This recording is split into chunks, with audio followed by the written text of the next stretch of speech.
Une sorte de lueur incandescente, comme un incendie dévorant la maison, puis plus rien.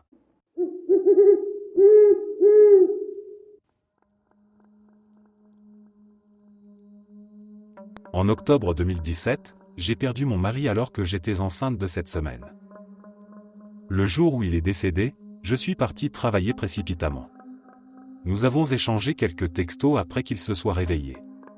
Il m'a parlé d'un entretien téléphonique qu'il avait prévu dans la journée et m'a mentionné une douleur à la jambe. Nous avons eu un rapide appel téléphonique un peu plus tard, où il m'a dit qu'il se rendait à la pharmacie pour acheter des antidouleurs. 1 heure après, j'ai tenté de l'appeler plusieurs fois pour m'assurer qu'il était rentré, mais il ne répondait pas, ce qui n'était pas dans ses habitudes. J'ai essayé de le joindre pendant des heures jusqu'à ce qu'enfin, une femme réponde à son téléphone. Elle se présenta comme étant avec le bureau du shérif et me demanda de rentrer chez moi. À cette époque, je travaillais dans une prison, et craignant qu'il ne se soit attiré des ennuis, j'ai quitté mon poste précipitamment, pris ma voiture et roulé à toute allure les 30 minutes qui me séparaient de la maison. En arrivant dans le garage, j'ai vu un grand van blanc sur lequel était écrit « Coronet ».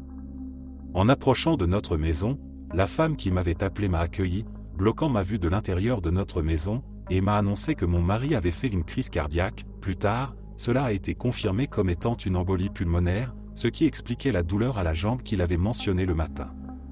Apparemment, mon mari était rentré à la maison, avait fermé la porte de sécurité avant de s'effondrer. Il avait crié à l'aide. Notre voisine et son fils l'avaient entendu et étaient venus en courant, mais ils ne pouvaient pas rentrer car toutes les portes et fenêtres étaient fermées. Le fils s'était excusé plus tard de ne pas avoir brisé une fenêtre, expliquant qu'il avait perdu tout sens de logique dans la panique. Ils avaient parlé à mon mari à travers la porte pendant qu'ils appelaient les secours, mais malheureusement, il avait cessé de répondre quelques instants avant l'arrivée des ambulanciers, et il a été déclaré mort à l'arrivée.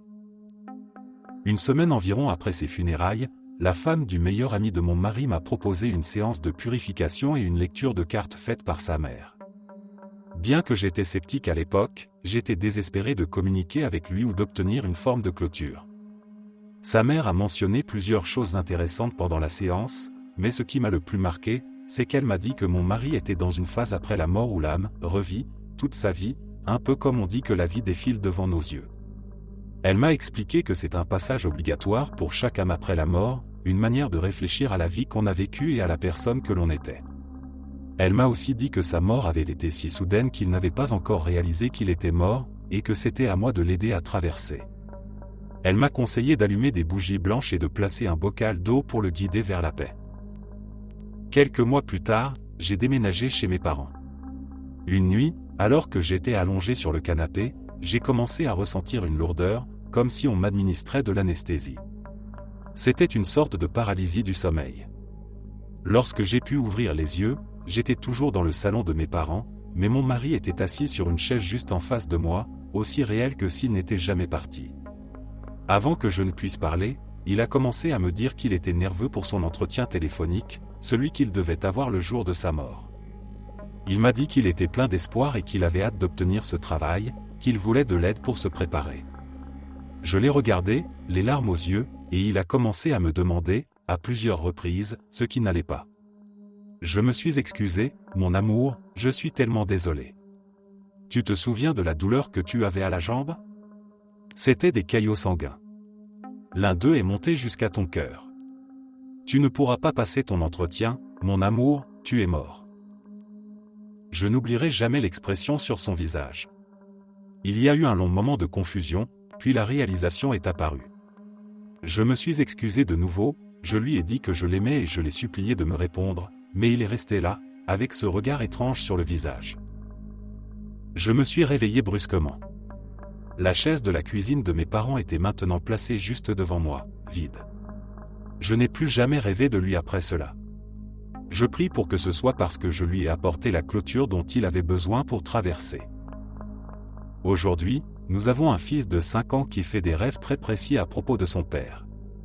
Il se réveille en racontant des choses qu'il ne pourrait pas savoir, à moins que cela ne vienne directement de son père. Perdre mon mari a été ma première véritable confrontation avec la mort, mais cela m'a apporté une certaine paix d'avoir eu une confirmation personnelle qu'il existe quelque chose après la vie.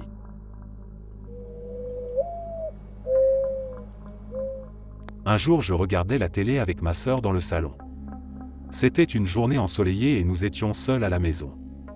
Soudain nous avons tous les deux entendu quelqu'un crier entre nous deux. Le bruit ne venait pas de dehors ni de derrière nous. C'était comme si quelqu'un s'était assis entre nous et avait crié de toutes ses forces à notre oreille. Alors, ça vous plaît cette émission? Nous nous sommes regardés en panique, car on savait que ce n'était pas une voix qu'on connaissait. C'était une voix démoniaque sortie tout droit de l'enfer. Nous avons quitté la maison aussi vite qu'on pouvait. Depuis ce jour, je ne me suis jamais senti en sécurité dans cette maison et mes parents ont fini par la vendre quelques mois plus tard.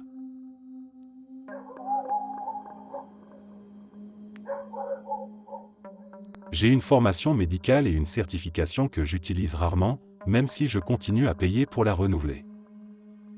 Quoi qu'il en soit, j'ai décidé de me porter volontaire presque immédiatement après l'ouragan Katrina, pensant que j'allais aider les survivants. Mais ce n'était pas du tout le cas. Nous étions quelques-uns à être assignés, une fois que l'eau avait commencé à se retirer, pour chercher des maisons où se trouvaient des corps. Si tu as déjà dû récupérer un corps qui est resté des jours, voire des semaines, dans la chaleur et l'eau, tu sais à quel point l'odeur est insoutenable.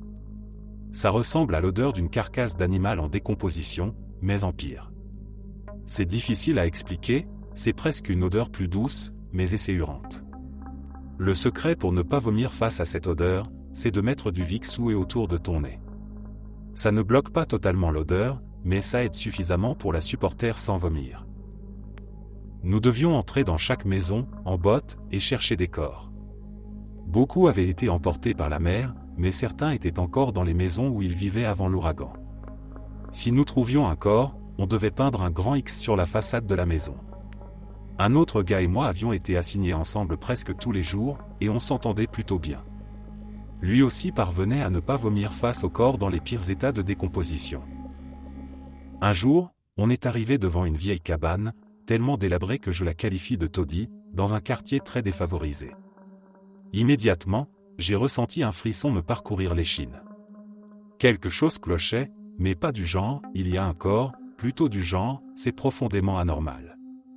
La Nouvelle-Orléans a certaines zones qui dégagent une énergie étrange, et d'après ce que j'ai compris, il y a pas mal de pratiques vaudou dans certaines régions. Quoi qu'il en soit, malgré ce que mon instinct me disait, on est entré dans la maison. La première chose que j'ai sentie, c'était l'odeur d'un corps en décomposition. La seconde, c'était une odeur terreuse et de moisissure. J'ai regardé mon coéquipier, que j'appellerais Jay. Il était blanc comme un linge. Je voyais bien qu'il ressentait la même chose que moi. C'était évident en voyant les os étranges suspendus au plafond, je suis prêt à parier qu'il s'agissait de chats, ainsi que les perles et les gravures bizarres sur les murs de bois brut.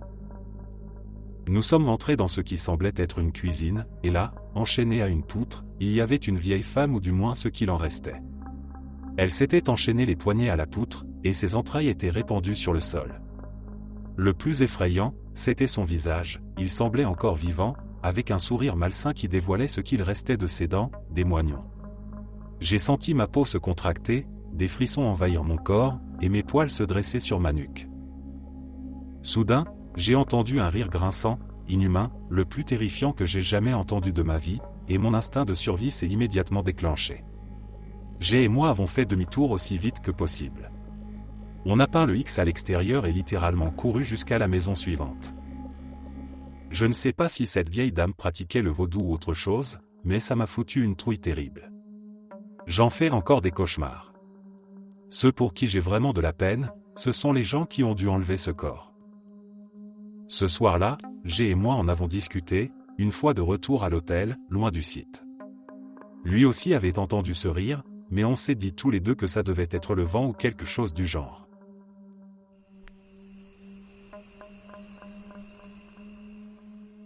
J'ai 4 fils, mon aîné a 6 ans et c'est à son sujet que je me pose des questions. Depuis qu'il est tout petit, quand il a commencé à parler, il dit parfois des choses qui n'ont aucun sens pour lui à son âge. Un exemple, nous étions en vacances avec mes beaux-parents à la plage lorsqu'il avait 2 ans et demi. Il s'était amusé comme un fou dans l'eau avec mon mari et moi. Le lendemain matin, on se lève tôt pour y retourner, mais il refuse catégoriquement. Il insistait qu'il y avait des alligators dans l'eau. On a essayé de lui expliquer que les alligators ne vivent pas dans l'eau salée, mais il n'en démordait pas. Mon mari avait emmené l'un de nos jumeaux, qui avait presque 1 an, jouer dans l'eau quand un homme est arrivé en courant depuis le ponton, criant de sortir de l'eau et de s'éloigner de la plage. Il nous a expliqué qu'il avait vu un alligator juste sous la surface de l'eau, en train de surveiller mon mari à distance. Il a appelé les urgences, et les services animaliers sont finalement arrivés pour capturer l'alligator. Il mesurait 2,5 mètres. Apparemment, il était entré par une rivière d'eau douce qui se jetait dans la mer après les tempêtes de la nuit, en pleine saison de reproduction.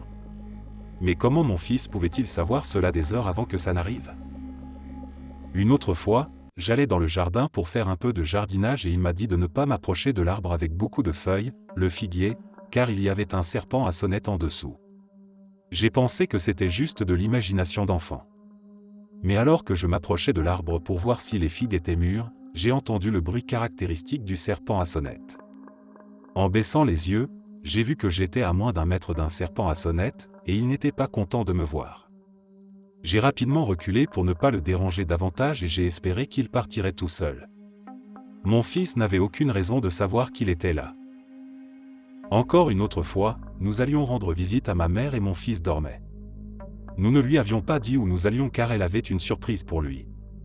Quand il s'est réveillé dans la voiture, il a dit « Tu ne peux pas aller chez mamie par ce chemin, le pont est cassé ». Nous prenions toujours ce chemin quand mon mari conduisait, et le pont était encore en parfait état la veille. Pourtant, en arrivant au pont, il était effectivement barré avec un panneau de déviation. Mon cousin, qui est responsable local, n'avait pas encore informé qui que ce soit de cette fermeture, et il ne m'en a parlé qu'après que je l'ai appelé. Comment mon fils pouvait-il savoir cela alors que personne ne le savait? Honnêtement, je trouve tout cela un peu effrayant, car je ne peux pas l'expliquer de manière logique.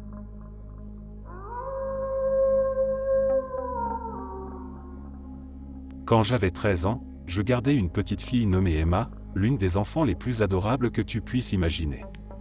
J'étais sa babysitter régulière, tellement qu'après une absence de quelques mois, elle appelait toutes ses autres babysitters par mon prénom.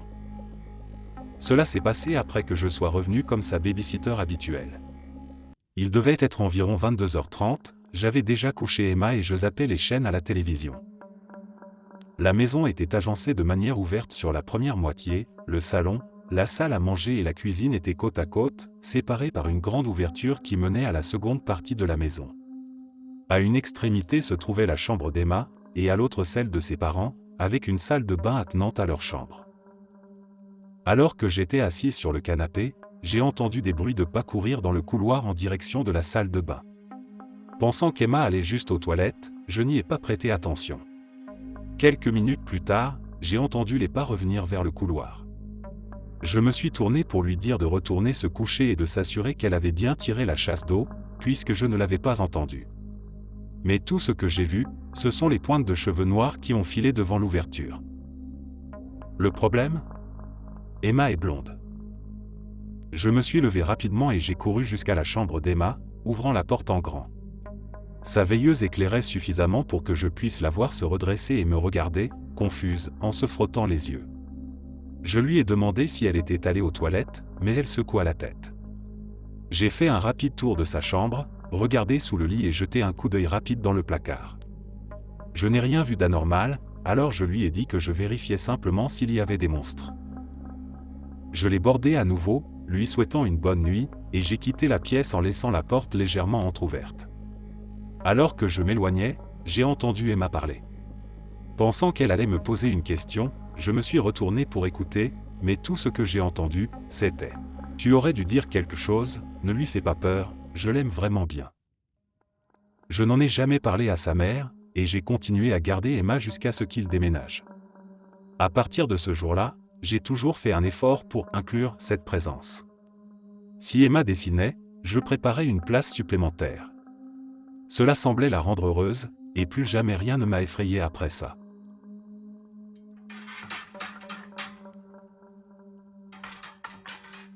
J'ai grandi dans une région rurale densément boisée au centre de la Virginie, et comme la plupart des enfants de mon âge, j'avais 10 ans à l'époque de cette histoire, je passais beaucoup de temps à jouer dans les bois. Un jour, mon meilleur ami et moi avons découvert un ruisseau en explorant différents sentiers de serre. Ce ruisseau était une trouvaille rare, le lieu parfait pour jouer. Il était assez large et profond pour nager, avec des berges douces et recouvertes de mousse où on pouvait se reposer après s'être fatigué. L'eau était fraîche et claire, pas de serpents, pas de moustiques, car elle coulait en continu. Nous étions ravis. Après avoir passé quelques heures à nager, nous sommes rentrés chez nous pour déjeuner, mais nous avons prévu de revenir le lendemain avec un pique-nique pour y passer toute la journée. Le lendemain, nous sommes partis pour les bois vers 13 heures, avec l'intention de pique-niquer d'abord et de nager ensuite. Nous avons emprunté ce que nous pensions être le même sentier de cerf que la veille, mais ce n'était pas le cas. Au lieu de tomber sur le ruisseau, nous sommes arrivés dans une petite clairière couverte de grandes fougères épaisses. Nous n'avions clairement jamais vu cet endroit auparavant. Étant donné que nous avions faim et en avions assez de marcher, nous avons décidé de déjeuner là. Nous avons ri et joué un moment, en crachant des pépins de pastèque l'un sur l'autre. C'était un vrai moment de bonheur, nous étions de bonne humeur. Mais tout a changé une fois que nous avons fini de manger et avons essayé de retrouver le ruisseau. En avançant, les bois semblaient de plus en plus sombres et froids. Nous commencions à nous sentir nerveux, et j'ai remarqué que mon ami jetait sans cesse des coups d'œil derrière nous. Après environ une demi-heure de marche, nous sommes tombés sur quelque chose d'étrange, une salle de bain en plein milieu de la forêt, complètement envahie par le lierre.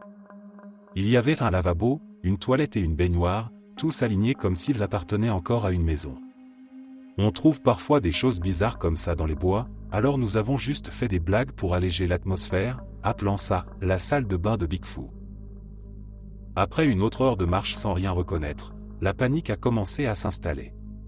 Nous n'essayions plus de trouver le ruisseau, mais simplement de rentrer chez nous.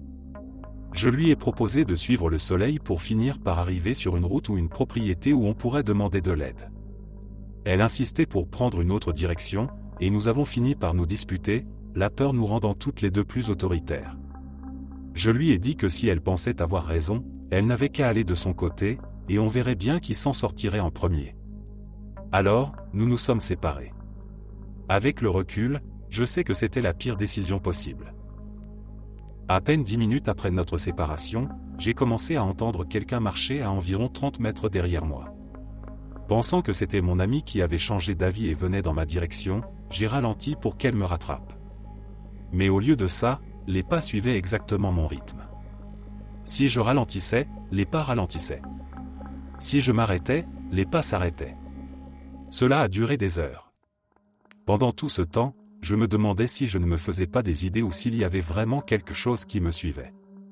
J'ai ramassé un gros bâton, l'ai testé pour m'assurer qu'il tiendrait si je devais me défendre, et j'ai continué à marcher.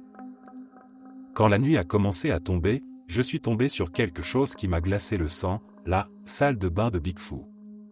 J'avais marché en rond pendant des heures, alors que j'étais sûr à 100% d'avoir suivi le soleil couchant vers l'ouest tout ce temps. Confus et frustré, je me suis assis sur un tronc d'arbre et j'ai crié de toutes mes forces, frappant le sol avec mon bâton.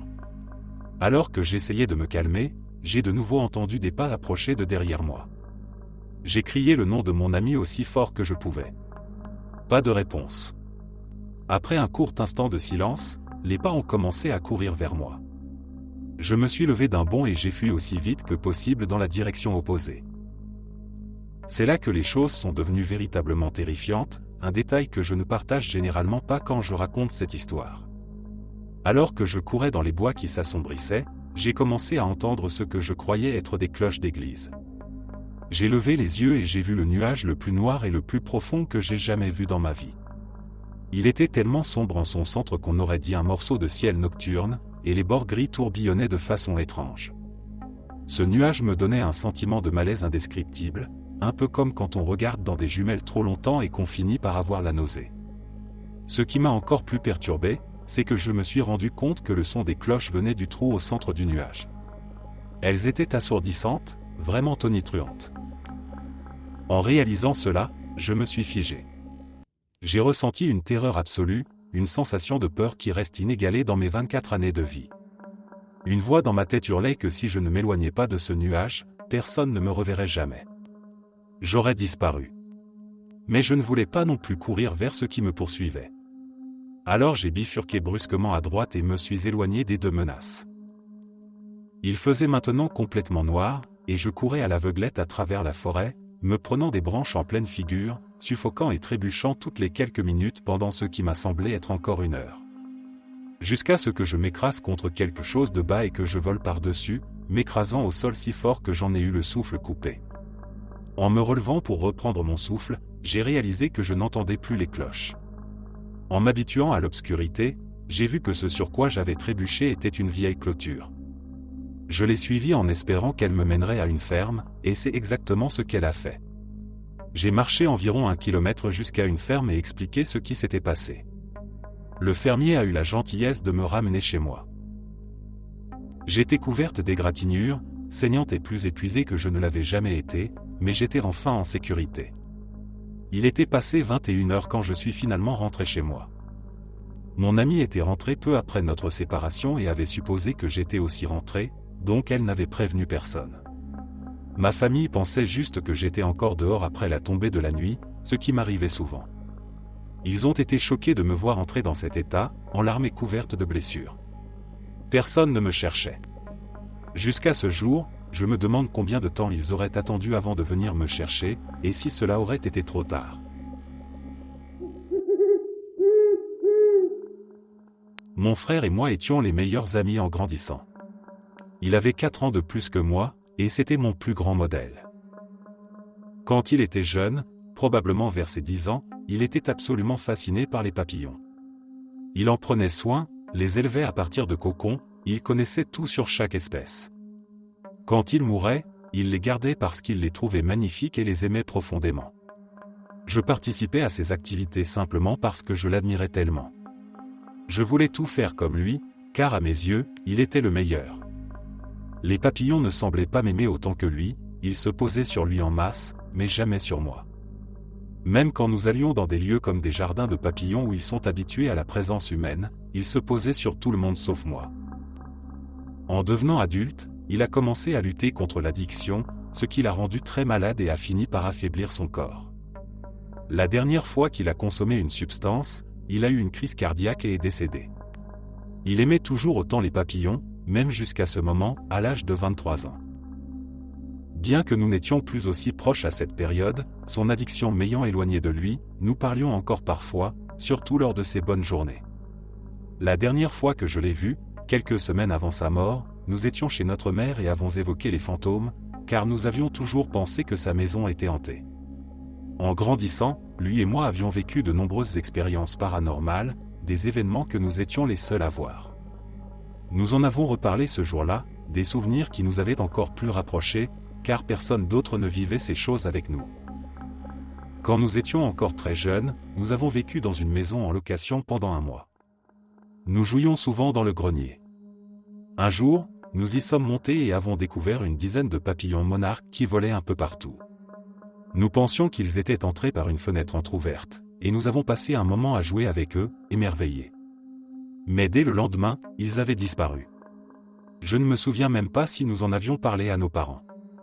Ce n'est que bien plus tard que j'ai réalisé à quel point c'était étrange. Lors de notre dernière conversation, avant sa mort, nous avons dévié sur le sujet de la réincarnation. Il m'a demandé si les humains pouvaient se réincarner en n'importe quoi, même en papillon, il se demandait. C'était un moment très bref, mais depuis sa mort, des choses étranges se produisent autour de moi, et je ne peux pas m'empêcher de penser à cette question qu'il avait posée sur la réincarnation en papillon. Il est décédé à la fin janvier, alors que c'était encore pratiquement l'hiver là où nous vivons. Peu de temps après, un papillon orange vif est apparu près de ma maison. J'ai trouvé cela très étrange, d'autant plus qu'il n'a pas survécu au froid. Je n'y ai pas trop réfléchi à ce moment-là, si ce n'est que c'était bizarre de voir un papillon en février. Depuis, les papillons me suivent partout, à un point où cela devient vraiment étrange, même pour les personnes autour de moi. Là où je vis, il n'y a pas beaucoup de papillons, mais ils se posent sur ma tête quand je marche pour aller travailler. Ils se posent sur ma jambe quand je ne regarde pas, pendant que je prends le soleil, et cela me fait parfois sursauter. Nous avons fait une descente en bouée sur une rivière dans une autre ville, et à mi-parcours, un papillon s'est posé sur mon bras et est resté sur la bouée. Le groupe d'environ 15 personnes avec qui j'étais a trouvé cela très bizarre. Aucun d'eux n'a réussi à attirer un papillon, mais celui-ci ne voulait plus me quitter. Ce matin, Je suis rentré du travail, et un magnifique papillon aux ailes brillantes était assis sur le seuil de ma porte, comme s'il ne pouvait pas voler. Il avait l'air en parfaite santé mais refusait de s'envoler. Je lui ai donné à manger et un endroit ensoleillé pour se reposer, et il est resté là pendant des heures, volant un peu autour mais sans partir. Je ne peux m'empêcher de penser que c'est mon frère qui est derrière tout ça. C'est une pensée réconfortante, mais elle me remplit de tristesse et de chagrin, car j'aimerais tant pouvoir lui raconter tous ces papillons.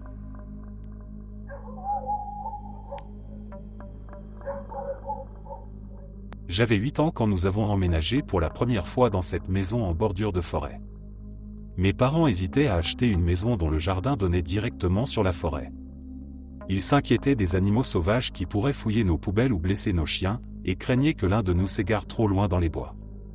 Mais la maison était bon marché, mon père aimait l'isolement, ma mère adorait la maison elle-même, et mes frères et sœurs et moi étions excités à l'idée de jouer dans le jardin et d'explorer la forêt.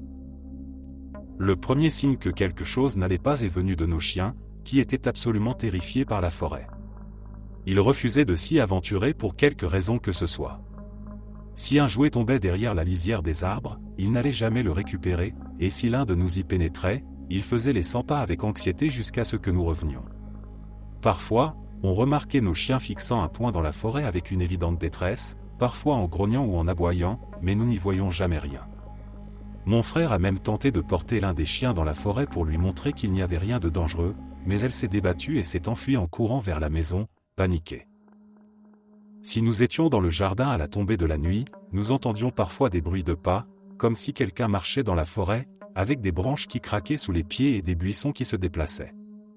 Si nous appelions, il n'y avait jamais de réponse, mais si nous pointions une lampe de poche, nous apercevions parfois, juste une fraction de seconde, quelque chose qui ressemblait à une silhouette humaine se déplaçant dans l'obscurité.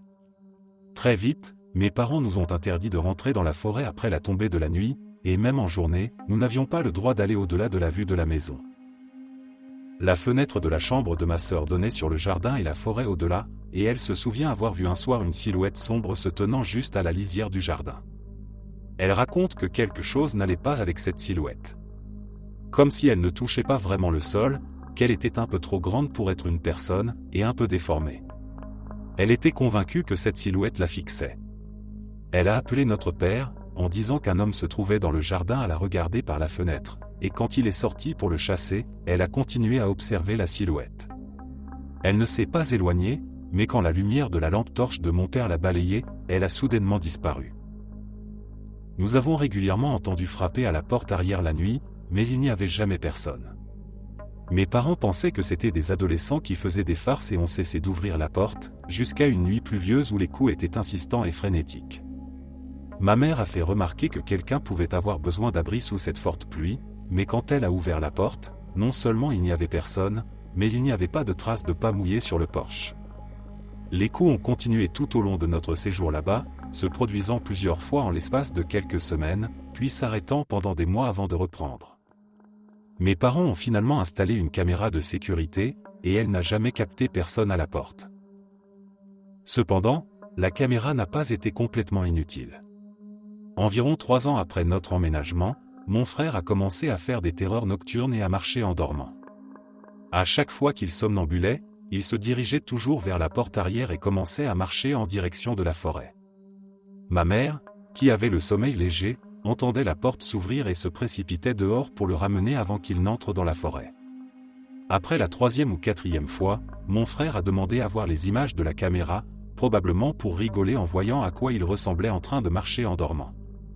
La vidéo le montrait sortant sur le porche, s'arrêtant comme s'il écoutait quelque chose, puis secouant la tête avant de continuer à avancer, comme s'il était tiré ou guidé de force par quelque chose.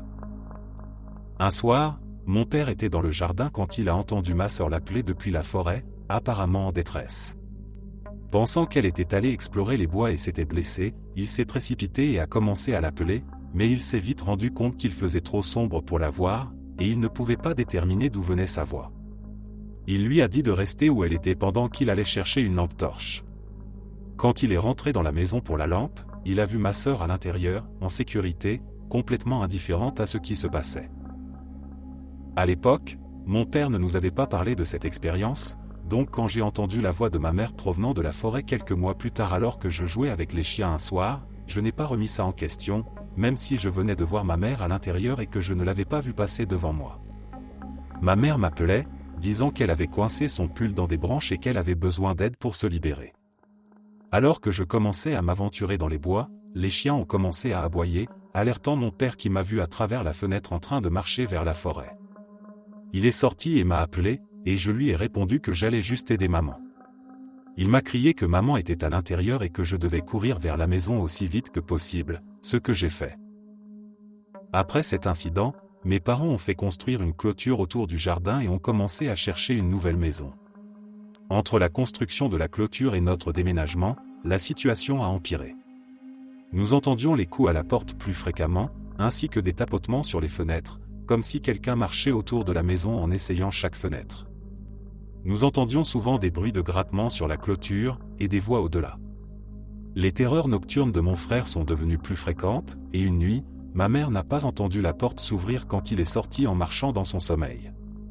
Il s'est réveillé debout à la clôture, regardant fixement la forêt, avec les chiens qui aboyaient après lui. Le dernier matin que nous avons passé là-bas, moins de 4 ans après notre arrivée, nous nous sommes réveillés pour découvrir la porte arrière grande ouverte, et la caméra de sécurité a montré qu'elle s'était lentement ouverte toute seule. Depuis que nous avons déménagé, mon frère a cessé de marcher en dormant, même s'il fait toujours des terreurs nocturnes et souffre d'une grande anxiété. Il y a quelques nuits, il m'a appelé à l'improviste, et après quelques banalités, il m'a demandé si je pensais que le fait que la porte ait été ouverte cette dernière nuit signifiait que ceux qui étaient dehors avaient finalement réussi à entrer.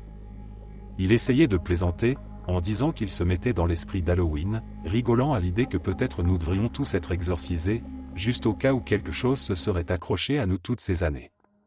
Mais je crois qu'il est profondément perturbé par tout ce qui s'est passé. Je sais que je le suis encore un peu. Je ressens toujours une certaine nervosité quand je suis près de bois sombres. Je ne sais pas exactement ce qui rôdait dans cette forêt derrière notre maison, mais j'ai l'impression qu'avec la moindre chance, ça nous aurait dévoré tout entier.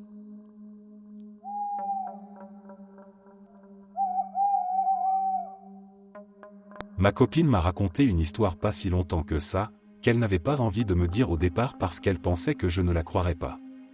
Je ne comprends pas pourquoi elle pensait ça, parce que je la crois totalement. On est ensemble depuis 18 ans. Bref, elle était assise dans son salon, en train de regarder la télé toute seule, et tout à coup, elle a senti une présence. Elle a tourné la tête et a vu un homme assis sur un canapé, avec les pieds posés sur un de ces petits meubles type repose-pied, je ne me souviens plus du nom exact. Il portait un chapeau melon. Le problème, c'est que ma copine n'a pas ce genre de meuble, et l'homme n'était pas assis sur son canapé. Il y avait d'autres meubles qui étaient apparus dans son salon. L'homme l'a regardé, il a remarqué qu'elle était là aussi, et juste au moment où ils ont réalisé qu'ils se voyaient, ils se sont fait un drôle de sourire comme si tous les deux avaient compris que quelque chose clochait, puis il a disparu. C'était vraiment bizarre. Elle m'a dit qu'il semblait venir d'une autre époque, peut-être qu'il avait vécu dans la maison avant elle. Ses vêtements faisaient vraiment penser à quelqu'un du passé, pas du futur. Ça ne ressemblait pas à un fantôme.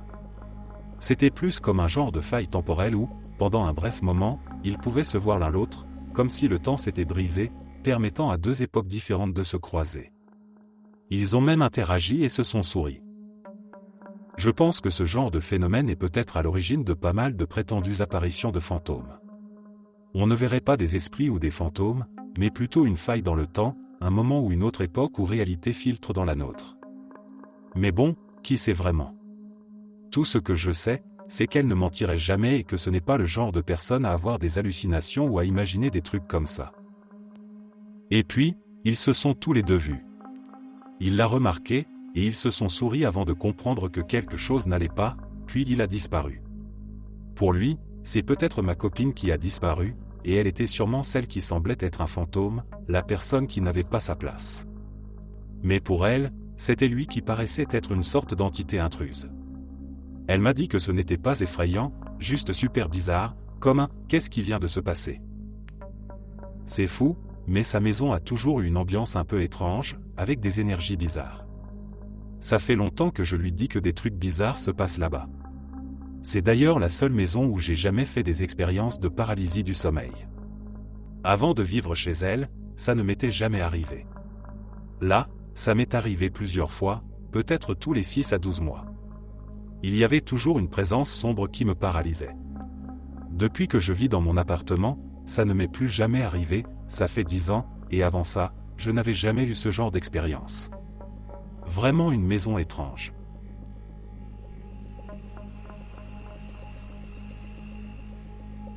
Ma fille était dans le coma depuis plusieurs mois, après avoir subi un traumatisme neurologique sévère. Après son réveil et les examens médicaux, nous avons été transférés dans un centre de rééducation où il y avait un logement séparé pour les parents des patients. Elle avait 17 mois, et je restais à ses côtés le plus possible, dormant sur des chaises dans la salle, autant que le personnel me le permettait. Il y avait une infirmière en chef en particulier qui n'autorisait pas les parents à rester, donc je devais marcher jusqu'au logement des parents et y dormir la nuit. C'était un ancien dortoir avec probablement 12 lits. Ce soir-là, j'étais la seule parent à rester, je n'avais pas les moyens de me payer un hôtel, contrairement à la plupart des autres parents. À 3 heures du matin, je me suis réveillé à cause d'un bruit étrange tout autour de moi, comme un grattement. C'était difficile à localiser, au-dessus, en dessous, devant moi. La seule lumière venait d'un réverbère à l'extérieur, illuminant le sol au pied des lits. Directement en face de mon lit, une petite silhouette s'est levée. C'était une petite fille, avec des cheveux noirs et un air extrêmement fragile. Je me souviens avoir su, à cet instant précis, qu'elle n'était pas réelle, qu'elle n'était pas vivante. C'était une certitude. À aucun moment je n'ai pensé qu'il s'agissait d'une patiente qui avait erré par ici, de toute façon, c'était une installation sécurisée. Il n'y avait aucun doute dans mon esprit, ce n'était pas un enfant vivant devant moi. Elle me fixait, et cela a semblé durer une éternité, et je n'arrivais pas à parler. Puis elle a posé sa petite main sur la rambarde au pied de mon lit et, pouf, elle a disparu. Sous mes yeux, elle s'est évaporée. Je n'étais pas endormi. À l'époque, j'étais fumeuse, alors je suis immédiatement sorti dans l'espace fumeur pour prendre une cigarette. Au début, j'ai mis ça sur le compte du stress, mais plus tard, j'en ai parlé à une infirmière de jour avec qui j'avais noué des liens. Elle m'a dit que je n'étais pas la première à lui raconter cette histoire. En fait, elle m'a décrit la petite fille sans que je ne lui donne le moindre détail. Ça fait presque 20 ans maintenant, et je m'en souviens encore parfaitement.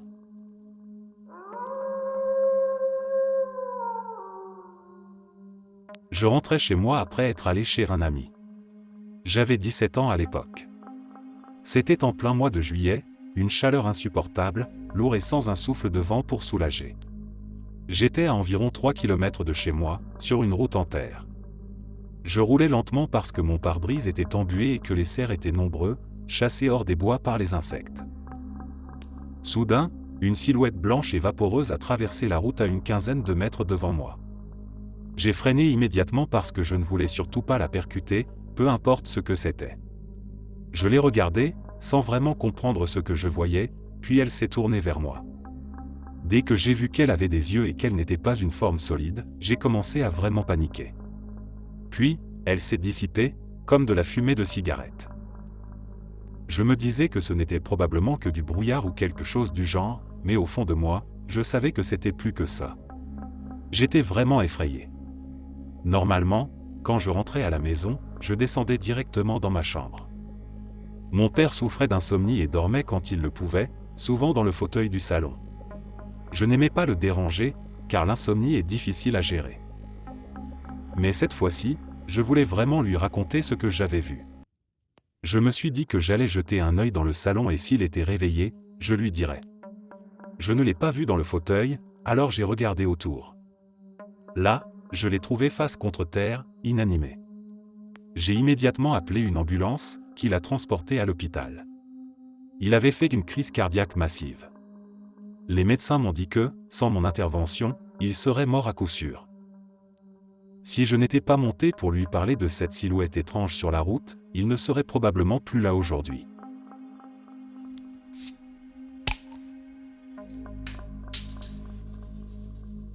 Je vivais à Adams, dans le Tennessee, de l'âge de 14 à 18 ans. Quelques semaines après que ma famille et moi nous soyons installés, quelque chose d'inattendu s'est produit. Je tondais avec le tracteur de mon père, un grand tracteur avec une tondeuse de 2,5 mètres de large à l'arrière. En descendant une colline, j'ai senti les roues du tracteur heurter violemment quelque chose, ce qui a projeté mon horizon d'avant en arrière. J'ai désengagé la tondeuse et j'ai ramené le tracteur en bas de la colline que je venais de descendre. Mon sang s'est glacé en voyant le sillage que j'avais laissé dans l'herbe, un chemin tout droit découpé, comme une ligne rasée au milieu d'une chevelure. Dans cette ligne, il y avait 4 tombes amérindiennes. Mes parents ont commencé à contacter des anthropologues, des historiens et d'autres spécialistes pour nous aider à identifier les tombes. Tous ont confirmé que ces 4 tombes étaient liées au sentier des larmes. Ils ont pu le déterminer d'après la disposition des tombes, très peu profondes, avec de grandes dalles de pierre à la place des pierres tombales habituelles. Les corps avaient été enterrés rapidement sur une pente pour éviter que l'eau ne les fasse remonter à la surface. Je suis une personne très logique et rationnelle, j'essaie toujours d'expliquer les choses de façon empirique avant de m'ouvrir à d'autres possibilités. Cependant, certaines choses qui sont arrivées à moi et à ma famille ne pouvaient pas être expliquées de manière scientifique ou logique. Événement 1. L'activité paranormale dans notre maison a commencé peu de temps après l'incident avec la tondeuse. Nous entendions des coups lourds et insistants contre les murs de briques extérieurs, qui faisaient le tour de la maison. Peu importe où nous étions dans la maison, nous pouvions entendre les coups. Certaines nuits, j'entendais des bruits de pas précipités accompagnant ces coups. Cela arrivait presque toutes les nuits. Les nuits passant, je commençais à ressentir une présence lourde dans ma chambre, une sensation oppressante, comme si un poids énorme pesait sur mon plexus solaire en permanence. Il semblait que cette chose avait décidé de s'en prendre à moi. Événement 2, les choses ont continué à s'intensifier. Un soir, je sortais mon Golden Retriever pour qu'il fasse ses besoins. Nous vivions dans une maison de style ranch avec une vue sur la rivière Red. La porte par laquelle nous sortions se trouvait à l'arrière de la maison, face à la rivière. En ouvrant la porte, j'ai commencé à entendre un chuchotement, semblable au bruit de feuilles raclant le sol. J'ai levé les yeux vers les arbres pour voir si le vent soufflait, mais tout était parfaitement immobile, c'était l'automne dans le Tennessee, donc il y avait des tas de feuilles au sol, mais elles ne bougeaient pas. Le bruit de raclement continuait, se rapprochant et devenant plus fort. Il ressemblait à un langage, comme une incantation ou quelque chose de menaçant dans son ton. J'ai baissé les yeux vers mon Golden Retriever, et tous les poils sur son dos étaient hérissés. Elle grognait comme un loup enragé, mais sans aboyer, complètement figée par la peur. J'ai commencé à me sentir extrêmement nauséeux et une odeur de soufre s'est installée. J'étais paralysé lorsque mon chien a bondi à travers la porte, croc dehors, comme si elle tentait de mordre quelque chose dans l'air. Les voix étaient maintenant juste devant moi, à quelques pas. J'ai attrapé mon chien en plein saut et l'ai rapidement tiré à l'intérieur, claquant la porte et verrouillant le loquet. La porte et son cadre ont tremblé violemment sous les coups. Je me suis réfugié avec mon chien au centre de la maison, allumant toutes les lumières en chemin.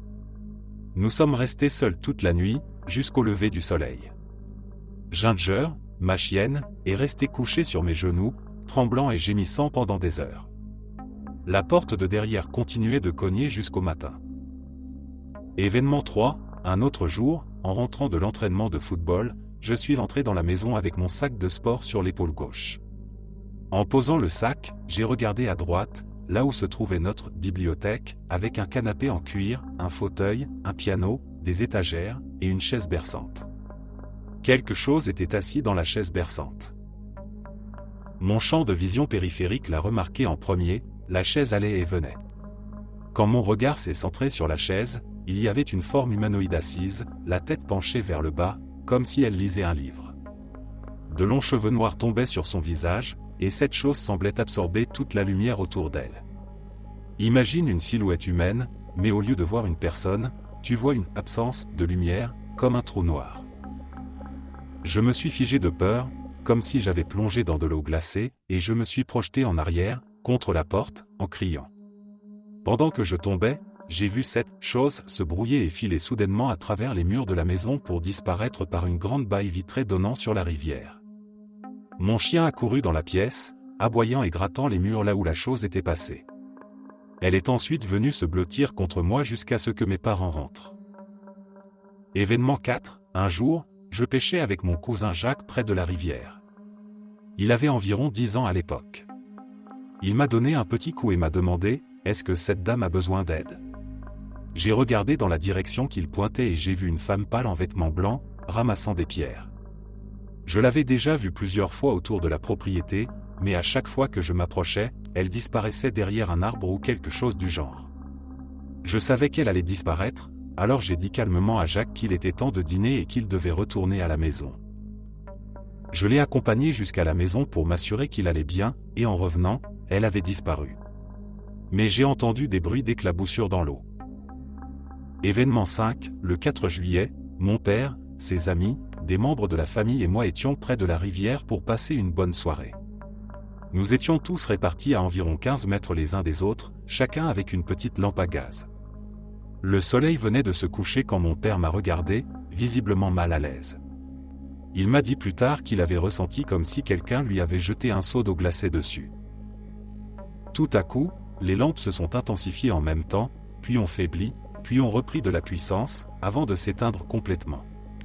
C'est alors que nous avons entendu un hurlement horrible, celui d'une femme, venant de l'autre côté de la rivière.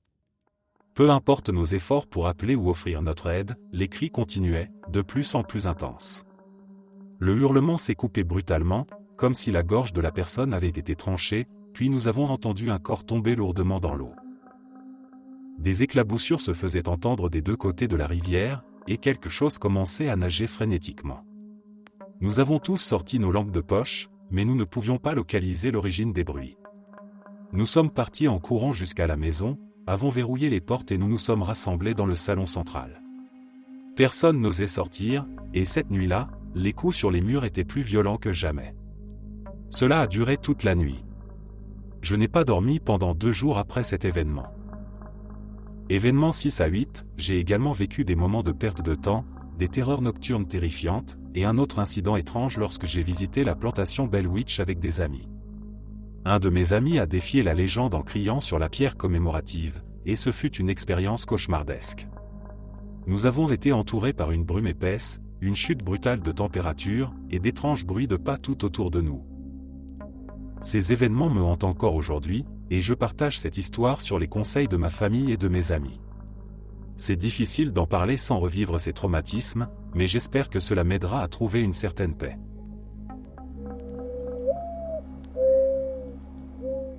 J'ai vu ça il y a environ 4 ans au boulot, et ça m'a vraiment foutu la trouille. Je travaille pour une entreprise de surveillance numérique qui gère les systèmes de caméras pour des milliers de restaurants, bars et stations-service aux États-Unis. De temps en temps, on reçoit des appels pour des enquêtes, pour enquêter sur des vols, des cambriolages, etc. Un jour, on reçoit un appel d'une chaîne de restauration rapide populaire située en plein cœur de Détroit. Ils expliquent qu'un de leurs employés a fait une overdose près de la benne à ordures et qu'ils ont besoin de réponses sur ce qu'il s'est passé. Premièrement, ils veulent savoir ce qu'il s'est passé exactement et combien de temps il est resté là. Mais c'est la question suivante qui commence à devenir vraiment étrange. Voyez-vous, la benne était entourée d'un mur en briques. Il y avait 2 accès à cette benne, une petite porte près de la sortie à l'arrière du restaurant, et les grandes portes que le camion poubelle utilisait pour accéder à la benne pour la vider. Ils affirmaient que ces grandes portes étaient toujours ouvertes, mais que la petite porte, elle, était verrouillée de l'intérieur. Personne n'utilisait jamais cette petite porte. Le truc bizarre, c'est que lorsque le corps a été découvert, un employé est sorti, et cette petite porte qui n'était jamais ouverte, était bel et bien ouverte, et le corps était là, exposé à la vue de tous. Leur question suivante, qui diable a ouvert cette porte?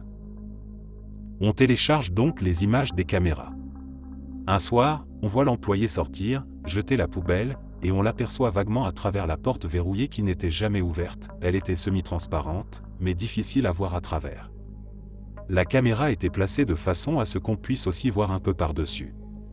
On le voit s'injecter quelque chose, puis il s'effondre et meurt derrière la benne. Il est resté là pendant 2 jours et demi. Personne ne s'est inquiété de sa disparition. Il pleuvait des cordes les 2 premiers jours. Les employés continuaient à venir et à repartir pour jeter leurs poubelles sans jamais le voir. Puis, le 3e jour, sous le soleil du matin, aussi clair que possible, la petite porte s'ouvre lentement, toute seule. Personne ne vient, personne ne part.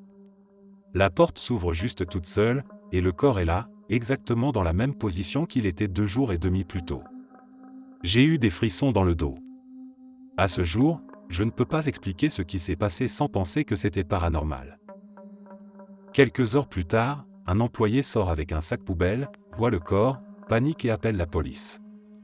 Je n'ai pas écrit le rapport moi-même, mais en gros, nous avons dû rédiger un rapport expliquant comment une porte s'est apparemment ouverte toute seule.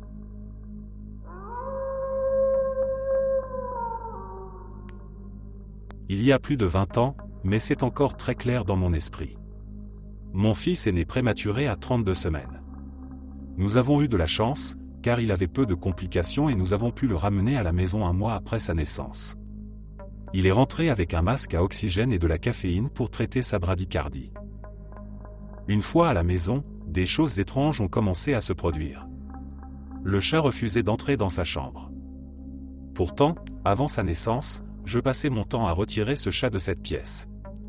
Notre chien, lui, s'asseyait au bas des escaliers et penchait la tête, comme s'il écoutait quelque chose. Je me souviens de moments où je changeais la couche de mon fils et je commençais à parler, pensant que son père était entré dans la pièce, pour me rendre compte finalement que j'étais seul. Un ami nous avait offert un jouet coucou avec Big Bird, qui disait coucou quand on lui cachait et dévoilait les yeux. Ce jouet s'activait tout le temps, même après l'avoir rangé dans une boîte dans le placard. J'avais souvent l'impression de ne pas être seul dans cette maison. Mes parents nous avaient offert un babyphone en cadeau, avec un capteur placé sous le matelas qui déclenchait une alarme s'il ne détectait pas de mouvement après un certain temps. Comme notre fils était minuscule, seulement 2 kilos en rentrant à la maison, l'alarme se déclenchait souvent. Je me réveillais, allais dans sa chambre, éteignais l'alarme et vérifiais qu'il allait bien. Il était toujours en sécurité. Je n'ai jamais pensé que l'alarme était due à autre chose que sa petite taille qui empêchait le capteur de détecter correctement sa respiration. Pendant cette période, je faisais souvent des rêves d'une femme que je trouvais dans sa chambre. Je ne la voyais jamais directement, mais je rêvais de l'ombre d'une femme aux cheveux longs qui se tenait près de son berceau, tendant la main vers lui. Ces rêves ne m'ont jamais effrayé, mais je les trouvais à la fois étranges et réconfortants. Je ne me souviens plus exactement combien de temps il était à la maison, mais c'était au moins un mois. Il avait toujours son oxygène et sa caféine. Notre lit était situé à gauche de la porte de notre chambre, et je dormais sur le côté droit, près de la porte, tandis que mon mari dormait sur le côté gauche. Une nuit, j'étais profondément endormi et j'ai été réveillé brusquement, secoué violemment du côté de la porte. En ouvrant les yeux, j'ai regardé mon mari en lui demandant pourquoi il me secouait, mais je me suis rendu compte qu'il dormait profondément et qu'il était de l'autre côté du lit. J'ai immédiatement sauté du lit et couru dans la chambre de mon fils.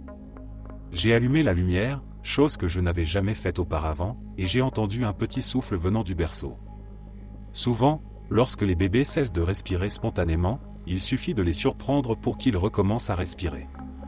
Je crois sincèrement qu'il avait arrêté de respirer, et que l'allumage brutal de la lumière l'a suffisamment surpris pour relancer sa respiration. Après cet épisode, les rêves et les phénomènes étranges avec les animaux et le jouet ont continué. Jusqu'au moment où mon fils n'a plus eu besoin de son oxygène et de sa caféine. Une fois cela terminé, toutes les bizarreries ont cessé. Les animaux ont arrêté d'agir de manière étrange, et le jouet Big Bird ne s'est plus jamais déclenché tout seul. Je suis convaincu que quelqu'un est revenu avec lui pour le protéger. Le sentiment que j'avais dans mes rêves était que c'était une jeune femme, probablement dans la vingtaine, et d'origine autochtone, je suis canadienne.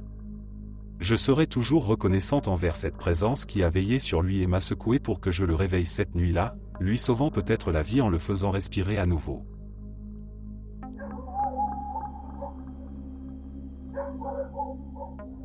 Mes voisins m'ont à plusieurs reprises appelé, paniqué, en disant que ma maison était en feu. Mais à chaque fois, la lueur orangée qu'ils apercevaient disparaissait aussi vite qu'elle était apparue. C'était comme une illusion, quelque chose d'irréel. Ce qui est étrange, c'est que ce phénomène s'est produit plusieurs fois, et toujours de manière très similaire. Mes voisins de chaque côté de ma maison ont tous vu la même chose, une sorte de lueur incandescente, comme un incendie dévorant la maison, puis plus rien. Ils appelaient les pompiers, prêts à voir ma maison réduite en cendres, mais quand ils regardaient à nouveau, tout avait disparu. Pas la moindre trace de feu. Ce phénomène étrange ne touche pas que mes voisins. Mon père, qui vient régulièrement s'occuper de mes chiens quand je suis en déplacement, m'a raconté des histoires similaires. Il se réveille souvent en pleine nuit, perturbé par une lumière orange qui brille à travers les fenêtres de la chambre d'amis. Chaque fois, il pense qu'il y a un incendie en face, ou que quelque chose brûle à l'extérieur. Pris d'une angoisse soudaine, il descend pour voir de plus près, mais à chaque fois, la lumière disparaît avant même qu'il ne puisse atteindre la porte. Il ne reste rien, ni flamme, ni fumée, juste un sentiment étrange et une maison toujours intacte. Mon père, qui n'est pas du genre à se laisser impressionner, commence à trouver ça vraiment troublant. Avec le temps, j'ai commencé à me poser des questions sur la maison elle-même. D'autres petites choses bizarres ont commencé à se produire, comme des portes qui claquent toutes seules, des bruits de pas dans les couloirs alors que je suis seul chez moi, ou encore des objets déplacés sans explication. Au début, je mettais tout cela sur le compte de la fatigue ou de mon imagination, mais ces événements devenaient trop fréquents et trop étranges pour être simplement des coïncidences. Ce qui m'a vraiment convaincu que la maison était peut-être hantée, ce sont les histoires des voisins d'en face. Ce sont des personnes âgées, qui vivent ici depuis des décennies. Un jour, en discutant avec eux, je leur ai mentionné les illusions d'incendie et tout le reste. C'est alors qu'ils m'ont raconté quelque chose que je n'oublierai jamais. Dans les années 50, cette maison a réellement pris feu. Un incendie violent, qui a presque entièrement ravagé la maison. À l'époque, un couple vivait ici. D'après les anciens voisins, le feu s'est déclaré en pleine nuit, piégeant le couple à l'intérieur. Ils n'ont jamais pu sortir. Leurs corps ont été retrouvés après l'incendie, coincés dans les décombres. Cette histoire m'a glacé le sang. Tout d'un coup, les apparitions de lueurs orangées, les bruits étranges, tout prenait un sens sinistre. Et si ce que mes voisins et mon père voyaient n'était pas une illusion, mais une sorte d'écho du passé, une répétition du drame qui s'est joué ici il y a plus de 60 ans. Peut-être que les âmes de ce couple sont toujours piégées ici, revivant leur tragédie, et que nous, vivants, ne percevons que des fragments de leur souffrance. Depuis que j'ai entendu cette histoire, je ne vois plus ma maison de la même manière. Je n'ai pas cherché à approfondir, mais je sens que quelque chose de sombre habite ces murs. Chaque fois que je vois une lueur dans la nuit ou que j'entends un bruit inexplicable, je ne peux m'empêcher de penser à ce couple, à cet incendie, et à ce qu'ils ont dû vivre cette nuit-là. Je ne sais pas si ma maison est vraiment hantée, mais il y a des choses que je ne peux pas expliquer, et des souvenirs du passé qui semblent vouloir refaire surface, encore et encore. Merci d'être resté jusqu'à la fin. N'oubliez pas d'aimer la vidéo, de vous abonner et de partager vos propres histoires en commentaire. On se retrouve demain à la même heure devant ce feu.